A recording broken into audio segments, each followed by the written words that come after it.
Andito kami ngayon sa Israeli Mall Bomb Shelter, alas 11:01 ng umaga, Israel time.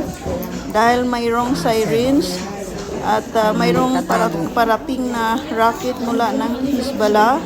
So nag-announce yung mall na kailangan kaming papasok sa bomb shelter.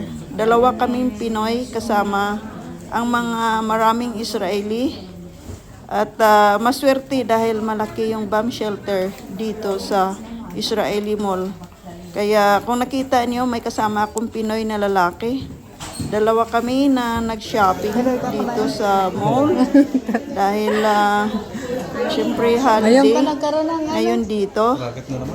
At nakakatakot. Nakakatakot. Galing ako doon sa Sobra.